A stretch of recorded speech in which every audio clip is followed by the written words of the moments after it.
ನಮಸ್ಕಾರ. ಹವ್ಯಕ ಪಾಕ ಶಾಲೆಗೆ ಸ್ವಾಗತ.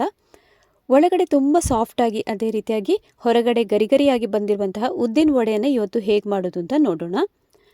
ಇದನ್ನು ಬ್ರೇಕ್ಫಾಸ್ಟಿಗಾದರೂ ಮಾಡ್ಕೊಳ್ಬೋದು ಅಥವಾ ಸಂಜೆ ಸ್ನ್ಯಾಕ್ಸ್ ಆಗಿ ಆದರೂ ಕೂಡ ಇದನ್ನು ತಿನ್ನೋದಕ್ಕೆ ಮಾಡ್ಕೊಳ್ಬೋದು. ಇವತ್ತು ಮಂಗಳೂರಿನಲ್ಲಿ ಹೋಟೆಲ್ಗಳಲ್ಲೆಲ್ಲ ಮಾಡ್ತಾರಲ್ಲ ಅದೇ ರೀತಿಯಾಗಿ ನಾನಿಲ್ಲಿ ಉದ್ದಿನ ವಡೆಯನ್ನು ಮಾಡೋ ವಿಧಾನವನ್ನು ತೋರಿಸಿದ್ದೀನಿ.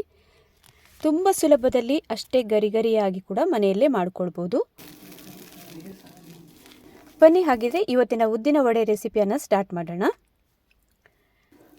ಮೊದಲಿಗೆ ನಾವು ಇದಕ್ಕೆ ಉದ್ದಿನ ಬೇಳೆಯನ್ನು ಕೂಡ ನೆನೆಸೋದು ತುಂಬ ಇಂಪಾರ್ಟೆಂಟ್. ನಾನಿಲ್ಲಿ 1 ಕಪ್ ಆಗೋಷ್ಟು ಉದ್ದಿನ ಬೇಳೆಯನ್ನು ತಗೊಂಡು ಅದಕ್ಕೆ 2 ಸ್ಪೂನ್ ಆಗೋಷ್ಟು ಬೆಳ್ತಿಗೆ ಅಕ್ಕಿಯನ್ನು ಹಾಕ್ತಾಯಿದ್ದೀನಿ. ಇದು ಹಾಕೋದ್ರಿಂದ ನಿಮಗೆ ಹೊರಗಡೆ ಕ್ರಿಸ್ಪಿಯಾಗಿ ಬರುತ್ತೆ. ಈಗ 1 ಕಪ್ ಆಗೋಷ್ಟು ಉದ್ದಿನ ಬೇಳೆಯನ್ನು ಹಾಕಿ ಆಯಿತು. ಆಮೇಲೆ 2 ಸ್ಪೂನ್ ಆಗೋಷ್ಟು ಅಕ್ಕಿಯನ್ನು ಕೂಡ ಹಾಕಿ ಆದ ನಂತರ 3 ರಿಂದ 4 ಸಾರಿ ಆದರೂ ಕಡಿಮೆ ಅಂದರೆ ಅಷ್ಟು ಸಾರಿ ಚೆನ್ನಾಗಿ ತೊಳ್ಕೊಳ್ಬೇಕು ಇದನ್ನು. ಆಮೇಲೆ ಇದನ್ನು ನೆನೆ ಹಾಕೋದು ಕೂಡ ತುಂಬ ಇಂಪಾರ್ಟೆಂಟ್. ಬರೀ 2 ಗಂಟೆ ಎಲ್ಲ ನೆನೆ ಹಾಕೋದ್ರಿಂದ ಅಷ್ಟು ಚೆನ್ನಾಗಿ ಹುದುಗಿ ಬರಲ್ಲ ನಮಗೆ ಉದ್ದು. ಅದಕ್ಕಾಗಿ ನಾನಿಲ್ಲಿ 6 ಗಂಟೆಗಳ ಕಾಲ ಉದ್ದನ್ನು ನೆನೆ ಹಾಕ್ಕೊಳ್ತೀನಿ. ಈಗ ನೆಕ್ಸ್ಟ್ ನಾವಿಲ್ಲಿ ಇದಕ್ಕೆ ಬೇಕಾಗಿರುವಂತಹ ಬಾಕಿ ಸಾಮಗ್ರಿಗಳನ್ನೆಲ್ಲ ರೆಡಿ ಮಾಡ್ಕೊಳ್ಬೇಕಾಗತ್ತೆ. ಸ್ವಲ್ಪ ಕೊತ್ತಂಬರಿ ಸೊಪ್ಪನ್ನು ತೊಗೊಂಡಿದ್ದೀನಿ. ಅದೇ ರೀತಿಯಾಗಿ ನಮಗೆ ಕರಿಬೇವಿನ ಸೊಪ್ಪನ್ನು ಕೂಡ ತೊಗೊಳ್ಬೇಕು ಇದಕ್ಕೆ ಹಾಕ್ಕೊಳ್ಳೋಕ್ಕೆ. ಮತ್ತು ಬಾಕಿ ಇಲ್ಲಿ ತೆಂಗಿನಕಾಯಿಯನ್ನು ತೊಗೊಂಡಿದ್ದೀನಿ. ಈ ಥರ ಹೋಳು ಮಾಡಿ ಇದನ್ನು ಸಣ್ಣಕ್ಕೆ ಹೆಚ್ಕೊಳ್ಬೇಕಿನ್ನು. ಮತ್ತು ಹಸಿ ಶುಂಠಿ ಸ್ವಲ್ಪ, ಮತ್ತು ಖಾರಕ್ಕೆ ನಿಮಗೆ ಹಸಿಮೆಣಸಿನ್ಕಾಯಿ. ಇನ್ನು ಪೆಪ್ಪರನ್ನು ತೊಗೊಂಡಿದ್ದೀನಿ. ಇಲ್ಲಿ ಬ್ಲ್ಯಾಕ್ ಪೆಪ್ಪರನ್ನು ಇದನ್ನು ಕುಟಾಣಿಯಲ್ಲಿ ಕುಟ್ಟಿ ಪುಡಿ ಮಾಡ್ಕೊಳ್ಬೇಕು. ನೈಸಾಗಿ ಪುಡಿ ಮಾಡ್ಕೊಳ್ಬಾರ್ದು, ಕ್ರಷ್ ಆಗಿ ಮಾಡಿದ್ರೆ ಸಾಕಾಗುತ್ತೆ ಸ್ವಲ್ಪ. ಈಗ ಇವಿಷ್ಟನ್ನು ಚೆನ್ನಾಗಿ ಹೆಚ್ಕೊಂಡು ತಂದಿದ್ದೀನಿ ನೋಡಿ. ಇಲ್ಲಿ ಹಸಿ ಶುಂಠಿ ಆಗಿರಬಹುದು, ಆಮೇಲೆ ಬ್ಲ್ಯಾಕ್ ಪೆಪ್ಪರನ್ನು ಕುಟಾಣಿಯಲ್ಲಿ ಹಾಕಿ ಕುಟ್ಟಿ ತಂದಿದ್ದೀನಿ. ನೆಕ್ಸ್ಟು ಹಸಿ ಶುಂಠಿ ಆಗಿರ್ಬೋದು, ಕಾಯಿ ಆಗಿರ್ಬೋದು ಎಲ್ಲವನ್ನು ಸಣ್ಣಕ್ಕೆ ಅಂದರೆ ಅಷ್ಟು ಸಣ್ಣಕ್ಕೆ ಹೆಚ್ಕೊಳ್ಬೇಕು. ಈಗ ನಾನಿಲ್ಲಿ ತೋರಿಸ್ತಾ ಇರುವಂಥದ್ದು 6 ಗಂಟೆಗಳ ಕಾಲ ನೆನೆದಿರುವಂತಹ ಉದ್ದಿನಬೇಳೆಯನ್ನು ತೋರಿಸ್ತಾ ಇದ್ದೀನಿ. ಅದರ ಜೊತೆಗೆ 2 ಸ್ಪೂನ್ ಆಗೋಷ್ಟು ಅಕ್ಕಿಯನ್ನು ಕೂಡ ಹಾಕಿದ್ದೀವಲ್ಲ. ಇನ್ನೀಗ ಚೆನ್ನಾಗಿ ನೀರನ್ನೆಲ್ಲ ಬಸ್ದು ನಾವಿನ್ನೀಗ ಗ್ರೈಂಡರಿಗೆ ರುಬ್ಕೊಳ್ಳೋದಕ್ಕೆ ಹಾಕ್ಕೊಳ್ಬೇಕಾಗತ್ತೆ. ಇಲ್ಲಿ ಗ್ರೈಂಡರನ್ನೇ ಉಪಯೋಗಿಸಿದರೆ ನಿಮಗೆ ಹಿಟ್ಟು ಚೆನ್ನಾಗಿ ಹುದುಗಿ ಬರುತ್ತೆ. ಮಿಕ್ಸಿಯಲ್ಲಿ ಕೂಡ ರುಬ್ಕೊಳ್ಬೋದು, ಆದರೆ ನೀವು ರುಬ್ಕೊಳ್ಳುವಾಗ ನೀರಿನ ಪ್ರಮಾಣವನ್ನು ತುಂಬ ನೋಡಿಕೊಂಡು ಹಾಕ್ಕೊಳ್ಬೇಕಾಗತ್ತೆ. ಅದಕ್ಕಾಗಿ ಗ್ರೈಂಡರ್ ಆದರೆ ತುಂಬ ಒಳ್ಳೆಯದು. ನಾನಿಲ್ಲಿ ಗ್ರೈಂಡರಿಗೆ ಸ್ವಲ್ಪನೇ ಉದ್ದಿನಬೇಳೆಯನ್ನು ಹಾಕ್ಕೊಳ್ತಾ ಇದ್ದೀನಿ.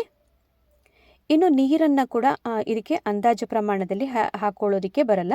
ಅದಕ್ಕಾಗಿ ನಾನಿಲ್ಲಿ ಕಪ್ಪಳತೆಯಲ್ಲಿ ಹಾಕ್ಕೊಳ್ತಾ ಇದ್ದೀನಿ ನೋಡಿ. ಸ್ವಲ್ಪನೇ ಹಾಕ್ತಾ ಬರಬೇಕು ಇದಕ್ಕೆ. ಇನ್ನು ಈ ಉದ್ದಿನಬೇಳೆಯನ್ನು 1/4 ಗಂಟೆ ಆದರೂ ನಾವು ಗ್ರೈಂಡರಲ್ಲಿ ರುಬ್ಕೊಳ್ಬೇಕಾಗುತ್ತೆ. ಈಗ ನೋಡಿ ಈ ಹಂತದಲ್ಲಿ ರುಚಿಗೆ ತಕ್ಕಷ್ಟು ಉಪ್ಪನ್ನು ಕೂಡ ಆ್ಯಡ್ ಮಾಡ್ಕೊಳ್ಬೇಕು. ಚೆನ್ನಾಗಿ ಹೊಂದತ್ತೆ ಈಗ ಹಾಕಿದರೆ.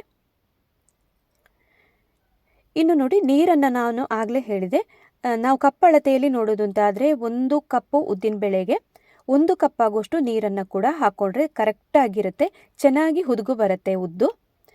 ಈಗ ಈ ಥರದ ಸ್ಪೂನನ್ನಾದರೂ ಹಾಕ್ಕೊಳ್ಬೋದು ಅಥವಾ ಸೌಟಿನ ಸಹಾಯದಿಂದ ಆದರೂ ಗ್ರೈಂಡರ್ನ ಸೈಡಲ್ಲೆಲ್ಲ ಹೋಗಿ ಅಂಟ್ಕೊಂಡಿರುತ್ತೆಲ್ಲ ಹಿಟ್ಟನ್ನೆಲ್ಲ ಕ್ಲಿಯರ್ ಮಾಡ್ಕೊಳ್ಬೇಕಾಗತ್ತೆ. ಈಗ ನಾನು 1 ಕಪ್ ಆಗೋಷ್ಟು ನೀರನ್ನು ಕೂಡ ಹಾಕ್ಕೊಂಡಿದ್ದೀನಿ. ಆಗಾಗ ಸ್ವಲ್ಪನೇ ಹಾಕ್ತಾ ಇದ್ದೆ. 1/4 ಗಂಟೆಗಳ ಕಾಲ ರುಬ್ಬಿದ್ರೆ ಸಾಕಾಗುತ್ತೆ. ನಾವಾಗಲೇ ಅಕ್ಕಿಯನ್ನು ಕೂಡ ಹಾಕ್ಕೊಂಡಿದ್ದೀವಲ್ಲ, ಚೆನ್ನಾಗಿ ನುಣ್ಣಗಾಗಿದೆ ಈಗ. ಇನ್ನೀಗ ನಾವು ಇದನ್ನು ತೆಗೆದು ಒಂದು ಪಾತ್ರೆಗೆ ಹಾಕ್ಕೊಳ್ಳೋಣ. ಅದಕ್ಕಿಂತ ಮೊದಲು ನಾವೀಗ ಹಿಟ್ಟು ರೆಡಿಯಾಗಿ ಸರಿಯಾಗಿ ಬಂದಿದೆ ಇಲ್ಲೋ ಅಂತ ಒಮ್ಮೆ ಚೆಕ್ ಮಾಡ್ಕೊಳ್ಳೋಣ. ಹೀಗೆ ಕೈಯನ್ನು ನೀರಲ್ಲಿ ಹಾಕಿ ಅದ್ಬಿಟ್ಟು ನೋಡ್ಕೊಳ್ಬೇಕು ನೋಡಿ. ಹೀಗೆ ಉಂಡೆ ಮಾಡಿಕೊಂಡು ಸರಿಯಾಗಿ ಕೆಳಗಡೆ ಬೀಳಬೇಕು. ಹಾಗಾದರೆ ನೋಡಿ ಕೈಗೆಲ್ಲ ಅಂಟೋದಿಲ್ಲ ಅಲ್ಲ. ಇಷ್ಟಾದರೆ ನಮಗೆ ಹಿಟ್ಟು ಸರಿಯಾಗಿ ಬಂದಿದೆ ಅಂತ ಅರ್ಥ. ಟೋಟಲ್ ಆಗಿ ನೀವು 1 ಕಪ್ ಆಗೋಷ್ಟು ಉದ್ದಿನಬೇಳೆಗೆ 1 ಕಪ್ ಆಗೋಷ್ಟು ನೀರನ್ನು ಕೂಡ ಹಾಕಿದರೆ ಕರೆಕ್ಟಾಗಿಯೇ ಇರುತ್ತೆ ಪ್ರಮಾಣ. ಉಂಡೆ ಮಾಡೋದಕ್ಕೆ ಬರಬೇಕು ನೋಡಿ, ಅಷ್ಟಾದರೆ ಸಾಕಾಗತ್ತೆ. ಈಗ ಉದ್ದಿನ ಹಿಟ್ಟನ್ನು ಗ್ರೈಂಡರಿಂದ ತೆಗೆದು ನಾನೀಗ ಒಂದು ಮಿಕ್ಸಿಂಗ್ ಬೌಲಿಗೆ ಹಾಕ್ತಾ ಇದ್ದೀನಿ. ಈಗ ಕೈಯನ್ನು ಸ್ವಲ್ಪ ಒದ್ದೆ ಮಾಡಿಕೊಂಡು ಹಿಟ್ಟನ್ನು ನಾವು ಈ ಥರ ಮುಟ್ಟಿದಾಗ ನೋಡಿ ಅದು ಅಂಟ್ಕೊಳ್ಬಾರ್ದು ಕೈಗೆ. ಹಾಗಿದ್ರೆ ನಮಗೆ ಹಿಟ್ಟು ಸರಿಯಾಗಿ ಗ್ರೈಂಡ್ ಆಗಿ ಬಂದಿದೆ ಅಂತ ಅರ್ಥ. ಇನ್ನು ನಾವು ಇದಕ್ಕೆ 2 ಸ್ಪೂನ್ ಆಗೋಷ್ಟು ಅಕ್ಕಿ ಹುಡಿಯನ್ನು ಹಾಕ್ಕೊಳ್ಬೇಕಾಗುತ್ತೆ. ಇದು ಕಂಪಲ್ಸರಿಯಾಗಿ ಹಾಕ್ಕೊಳ್ಬೇಕು. ನಾವು ಆಗಲೇ 2 ಸ್ಪೂನ್ ಆಗೋಷ್ಟು ಹಾಕ್ಕೊಂಡಿದ್ದೀವಿ. ಆದರೂ ಕೊನೆಯಲ್ಲಿ ಗರಿಗರಿಯಾಗಿ ಬರೋದಕ್ಕೆ ಅಂತ 2 ಸ್ಪೂನ್ ಆಗೋಷ್ಟು ಅಕ್ಕಿ ಹುಡಿಯನ್ನು ಹಾಕ್ಕೊಂಡ್ರೆ ತುಂಬ ಚೆನ್ನಾಗಿ ಗರಿಗರಿಯಾಗಿ ಕೂಡ ಬರುತ್ತೆ. ಈಗ ಅಕ್ಕಿ ಹುಡಿಯನ್ನು ಹಾಕಿ ಸರಿಯಾಗಿ ಮಿಕ್ಸ್ ಮಾಡ್ಕೊಂಡಿದ್ದೀನಿ. ಒಂದು 5 ನಿಮಿಷಗಳ ಕಾಲ ಎಲ್ಲ ನಾವು ಅದನ್ನು ಚೆನ್ನಾಗಿ ಬೀಟ್ ಮಾಡ್ಕೊಳ್ಬೇಕಾಗತ್ತೆ. ಈಗ ನೋಡಿ ಸೈಡಲ್ಲಿ ಒಂದು ಪಾತ್ರೆಯಲ್ಲಿ ನೀರನ್ನು ಇಟ್ಕೊಂಡಿದ್ದೀನಿ. ಆಮೇಲೆ ಕೈಯನ್ನು ಅದರಲ್ಲಿ ಅದು ಬಿಟ್ಟು ನೋಡಿ ಹೀಗೆ ಉಂಡೆಗಳನ್ನಾಗಿ ಮಾಡ್ಕೊಳ್ಬೇಕಾಗುತ್ತೆ. ಪ್ರತಿ ಸಲಿಯೂ ನಾವು ಹಾಕ್ಕೊಳ್ಬೇಕಾದ್ರೆ ಹೀಗೆ ಶೇಪ್ಗೆ ತರಬೇಕು ಉದ್ದಿನ ಹಿಟ್ಟನ್ನು. ಹೀಗೆ ಬಾಲ್ ಮಾಡಿ ಮಿಡ್ಲಲ್ಲಿ ನೋಡಿ ಹೋಲ್ ಥರ ಹೀಗೆ ಮಾಡ್ಕೊಳ್ಬೇಕು. ಆವಾಗ ತುಂಬ ಸುಲಭದಲ್ಲಿ ಮಾಡ್ಕೊಳ್ಳೋದಕ್ಕೆ ಬರುತ್ತೆ ವಡೆಗಳನ್ನು. ಇದು ಕರೆಕ್ಟಾದ ಹದಕ್ಕೆ ನಾವೀಗ ಹಿಟ್ಟನ್ನು ರೆಡಿ ಮಾಡ್ಕೊಂಡಿದ್ದೀವಿ. ಇನ್ನು ನಾವಿದಕ್ಕೆ ಆಗಲೇ ಸಣ್ಣಕ್ಕೆ ಹೆಚ್ಚಿರುವಂತಹ ಹಸಿಮೆಣಸಾಗಿರ್ಬೋದು, ಕಾಯಿ ಹೋಳಾಗಿರ್ಬೋದು, ಹಸಿ ಶುಂಠಿ ಇವೆಲ್ಲವನ್ನು ಆ್ಯಡ್ ಮಾಡ್ಕೊಳ್ಬೇಕು. ನಾವಿಲ್ಲಿ ಮಂಗಳೂರು ಕಡೆ ಎಲ್ಲ ಜೀರಿಗೆ ಮತ್ತು ಇಂಗನ್ನೆಲ್ಲ ಉಪಯೋಗ ಮಾಡಲ್ಲ. ನಾನಿಲ್ಲಿ ಇವತ್ತು ಮಂಗಳೂರು ಕಡೆ ಹೋಟ್ಲಲ್ಲಿ ಮಾಡುವಂತಹ ಉದ್ದಿನ ವಡೆಯನ್ನು ರೀತಿಯನ್ನು ತೋರಿಸ್ತಾ ಇದ್ದೀನಿ. ಇನ್ನು ಕರಿಬೇವು ಆಗಿರ್ಬೋದು, ಕೊತ್ತಂಬರಿ ಸೊಪ್ಪು ಇವೆಲ್ಲವನ್ನು ಸಣ್ಣಕ್ಕೆ ಹೆಚ್ಚಿರೋದಿದೆಯಲ್ಲ, ಈಗ ಎಲ್ಲವನ್ನು ಹಾಕಿ ಆದ ನಂತರ ಕೂಡ ಚೆನ್ನಾಗೊಮ್ಮೆ ಮಿಕ್ಸ್ ಮಾಡ್ಕೊಳ್ಳೋಣ.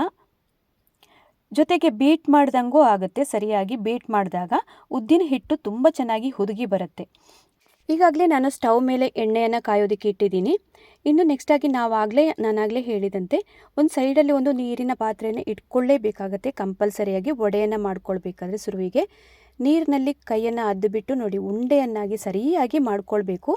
ಆಮೇಲೆ ನಾವಿದನ್ನು ಹೀಗೆ ಮಧ್ಯದಲ್ಲಿ ಹೋಲ್ ಮಾಡಿ ಎಣ್ಣೆಯಲ್ಲಿ ಬಿಡಬೇಕಾಗತ್ತೆ. ಇನ್ನು ಎಣ್ಣೆಯ ಪ್ರಮಾಣ ಕೂಡ ನೋಡ್ಕೊಳ್ಬೋದು. ಬಾಣಲಿಯಲ್ಲಿ ಅರ್ಧ ಅಂಶಕ್ಕಿಂತ ಜಾಸ್ತಿ ನಾವು ಎಣ್ಣೆಯನ್ನು ಹಾಕ್ಕೊಳ್ಬೇಕಾಗತ್ತೆ ಈ ಉದ್ದಿನ ವಡೆಗಳನ್ನು ಕರೆದು ತಗೊಳ್ಬೇಕಾದ್ರೆ. ಇನ್ನು ಎಣ್ಣೆ ಕೂಡ ಮೀಡಿಯಮ್ ಊರಿನಲ್ಲಿ ಇಟ್ಕೊಂಡು ಸರಿಯಾಗಿ ಕಾದಿರಬೇಕು. ಆಮೇಲೆ ಇದನ್ನು ವಡೆಗಳನ್ನಾಗಿ ಹಾಕ್ಕೊಳ್ಬೇಕು. ಆಮೇಲೆ ನಾವು ಲೋ ಟು ಮೀಡಿಯಮ್ ಊರಿನಲ್ಲಿ ಇಟ್ಕೊಂಡು ಇದನ್ನು ಹೊಂಬಣ್ಣ ಬರೋ ತನಕ ಕರೆದು ತಗೊಳ್ಬೇಕು. ಪ್ರತಿ ಬಾರಿನೂ ನಾವು ಹಿಟ್ಟನ್ನು ಕೈಯಲ್ಲಿ ಹೀಗೆ ವಡೆಗಳನ್ನಾಗಿ ತಟ್ಕೊಳ್ಬೇಕಾದ್ರೆ ನೀರಲ್ಲಿ ಕಂಪಲ್ಸರಿಯಾಗಿ ಅದ್ಕೊಳ್ಳೇಬೇಕಾಗತ್ತೆ. ಇಲ್ಲ ಅಂತಂದರೆ ಅದು ಸರಿಯಾಗಿ ವಡೆಗಳು ಶೇಪಲ್ಲಿ ಬರಲ್ಲ ನಮಗೆ. ಇನ್ನೀಗ ಎರಡು ಬದಿಯನ್ನು ಕೂಡ ಆಗಾಗ ತಿರುವಿ ಹಾಕ್ತಾ ಇರಬೇಕು. ಚೆನ್ನಾಗಿ ಗೋಲ್ಡನ್ ಬ್ರೌನ್ ಕಲರ್ ಬರೋ ತನಕ ನಾವು ಇದನ್ನು ಕರೆದು ತಗೊಳ್ಬೇಕಾಗತ್ತೆ. ಇಲ್ಲಿ ತುಂಬ ಚೆನ್ನಾಗಿ ವಡೆಗಳು ರೆಡಿಯಾಗಿ ಬರಬೇಕು ಅಂತಾದರೆ ಕೆಲವೊಂದು ಸೀಕ್ರೆಟನ್ನು ಹೇಳ್ತೀನಿ. ಎರಡನೇ ಬಾರಿಗೆ ನಾವೀಗ ಹಿಟ್ಟನ್ನು ರುಬ್ಬಬೇಕಾದ್ರೆ ನಾವೆಷ್ಟು ಉದ್ದಿನ ಬೇಳೆನ ತಗೊಂಡಿರ್ತೀವಿ ನೋಡಿ, ಅಷ್ಟೇ ಪ್ರಮಾಣದಲ್ಲಿ ನೀರನ್ನು ಕೂಡ ಹಾಕ್ಕೊಳ್ಬೇಕಾಗತ್ತೆ ರುಬ್ಕೊಳ್ಳುವಾಗ. ಅದಕ್ಕಿಂತ ಜಾಸ್ತಿ ಹಾಕ್ಕೊಳ್ಳೋದಕ್ಕೆ ಹೋಗಬೇಡಿ. ಆಮೇಲೆ ಇನ್ನೊಂದು ಗರಿಗರಿಯಾಗಿ ಬರಬೇಕು ಅಂತಂದರೆ ಹೊರಗಡೆ 2 ಸ್ಪೂನ್ ಆಗುವಷ್ಟು ಅಕ್ಕಿಯನ್ನು ನಾನಿಲ್ಲಿ ತಗೊಂಡಿದ್ದೀನಿ. 1 ಕಪ್ ಆಗುವಷ್ಟು ಉದ್ದಿನ ಬೇಳೆಗೆ.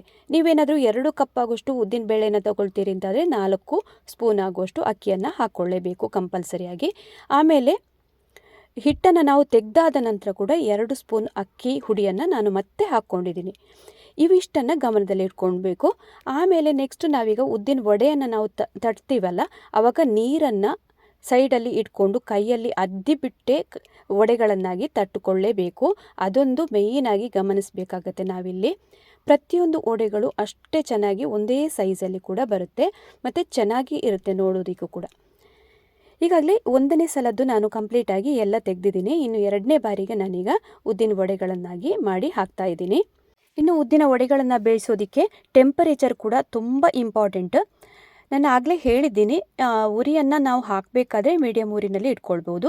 ಆಮೇಲೆ ಲೋ ಟು ಮೀಡಿಯಮ್ ಫ್ಲೇಮಲ್ಲಿ ಉರಿಯನ್ನು ನಾವು ಮಾಡ್ಕೊಳ್ಳೋದ್ರಿಂದ ಒಳಗಡೆಯಿಂದ ತುಂಬ ಸಾಫ್ಟಾಗಿ ಅದೇ ರೀತಿಯಾಗಿ ಗರಿಯಾಗಿ ಕೂಡ ತುಂಬ ಚೆನ್ನಾಗಿ ಉದ್ದಿನ ವಡೆಗಳು ರೆಡಿಯಾಗಿ ಸಿಗುತ್ತೆ.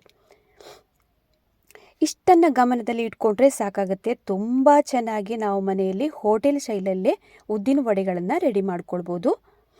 ಸಂಜೆ ಸ್ನ್ಯಾಕ್ಸಿಗಾದರೂ ಮಾಡ್ಕೊಳ್ಬೋದು ಅಥವಾ ಬೆಳಗ್ಗೆ ಉಪಹಾರಕ್ಕಾದರೂ ಮಾಡ್ಕೊಳ್ಬೋದು. ತುಂಬ ಪರ್ಫೆಕ್ಟ್ ಆಗಿರುವಂತಹ ಉದ್ದಿನ ವಡೆಗಳು ರೆಡಿಯಾಗುತ್ತೆ. ಇದನ್ನು ಮಕ್ಕಳು ಕೂಡ ತುಂಬ ಇಷ್ಟಪಡ್ತಾರೆ. ಅದೇ ರೀತಿ ದೊಡ್ಡವರಿಗೂ ಕೂಡ ತುಂಬ ಇಷ್ಟ ಆಗುತ್ತೆ ಇದು. ನಾನಿಲ್ಲಿ ಕೊಟ್ಟಿರುವಂತಹ ಹಲವಾರು ಅಂಶಗಳನ್ನೆಲ್ಲ ನೀವು ಗಮನದಲ್ಲಿ ಇಟ್ಕೊಂಡ್ರೆ ಉದ್ದಿನ ವಡೆಗಳನ್ನು ಪರ್ಫೆಕ್ಟಾಗಿ ಮನೆಯಲ್ಲಿ ನಾವು ರೆಡಿ ಮಾಡ್ಕೊಳ್ಬೋದು. ಇವತ್ತಿನ ರೆಸಿಪಿ ನಿಮಗೆ ತುಂಬ ಇಷ್ಟ ಆಗಿರ್ಬೋದಲ್ಲ? ಹಾಗಾದರೆ ಮನೆಯಲ್ಲಿ ಇದೇ ರೀತಿಯಾಗಿ ನೀವು ಕೂಡ ಮಾಡ್ಕೊಳ್ಳಿ. ಹೊಸಬ್ರು ಯಾರಾದರೂ ಚಾನಲನ್ನು ನೋಡ್ತಾ ಇದ್ದರೆ ದಯವಿಟ್ಟು ಸಬ್ಸ್ಕ್ರೈಬ್ ಮಾಡಿಕೊಂಡು ಅದೇ ರೀತಿಯಾಗಿ ಹೆಚ್ಚಾಗಿ ಶೇರ್ ಮಾಡಿ ಸಪೋರ್ಟ್ ಮಾಡಿ. ಅದೇ ರೀತಿಯಾಗಿ ನಿಮ್ಮ ಅನಿಸಿಕೆ ಅಭಿಪ್ರಾಯಗಳನ್ನು ಕೂಡ ಕಮೆಂಟ್ ಬಾಕ್ಸಲ್ಲಿ ತಿಳಿಸಿ.